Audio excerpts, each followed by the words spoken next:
श्री कृष्णा और श्री बलराम को तो हम सब जानते हैं ना। श्री कृष्णा और बलराम आपस में बहुत प्यार करते थे।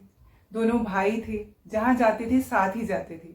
तो एक बार दोनों एक घने जंगल में से कहीं जा रहे थे कि उनको चलते चलते रात हो गई। तो उन्होंने सोचा कि अब रात तो जंगल में ही काटनी पड़ेगी, लेकिन जंगल बहुत घना था, गहरा था।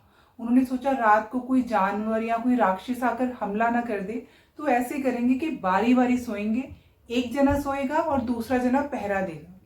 तो बलराम भैया बड़े थे, तो श्री कृष्णा को कहने लगे कि भाई तुम पहले सो जाओ, मैं पहरा देता हूँ। जब मुझे नींद आएगी मैं तुम्हें उठा दूंगा, फिर तुम पहरा देना और मैं सो जाऊंगा।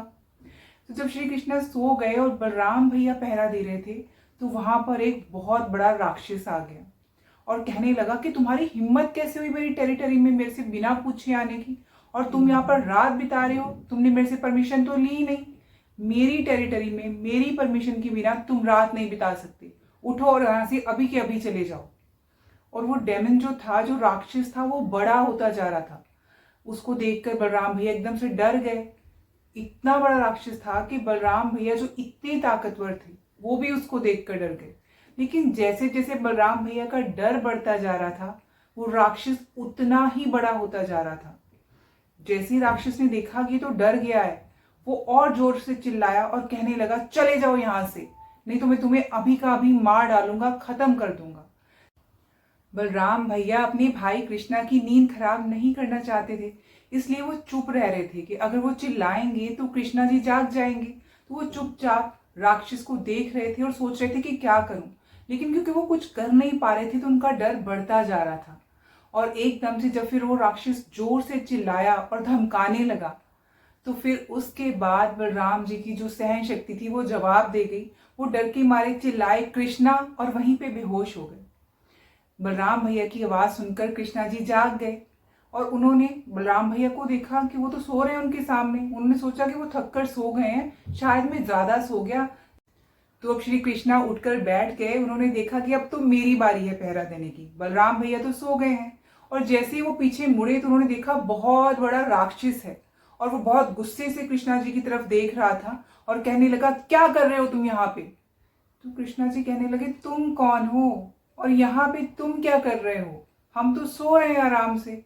जब राक्षस ने देखा कि ये तो आराम से जवाब दे रहा है, डर ही नहीं रहा मेरी प्रेजेंस से, तो उसका साइज थोड़ा सा छोटा हो गया।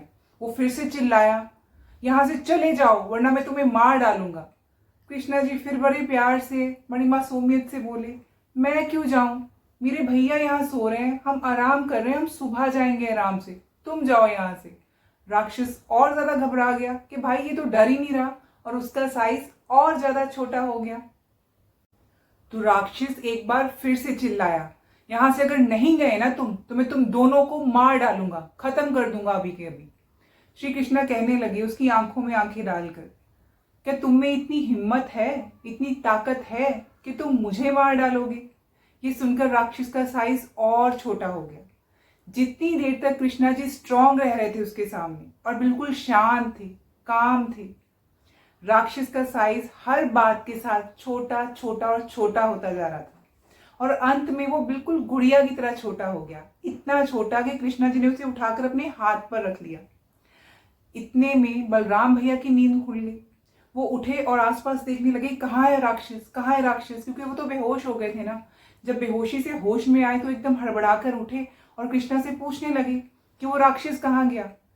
कृष्णा जी हंसे और कहने लगे कौन सा राक्षस, ये गुड़िया जो मेरे हाथ पर है। और यही कहानी हम सबकी भी है। हम सबकी लाइफ में ऑब्स्टेकल्स आते हैं, प्रॉब्लम्स आती हैं और हमारे डर के कारण वो सारी प्रॉब्लम्स, वो सारे ऑब्स्टेकल्स हमें बहुत बड़े राक्षस की तरह लगते हैं। लेकिन जब हम स्ट्रांग रहते हैं और उन प्रॉब्लम्स को फेस करते हैं, काम रहते हैं, शांति से उन प्रॉब्लम्स के सोल्यूशन के बारे में सोचते हैं, उनका सामना करते हैं, तो वो प्रॉब्लम्स का साइज भी बिल्कुल उसी राक्षस की तरह छोटा हो जाता है।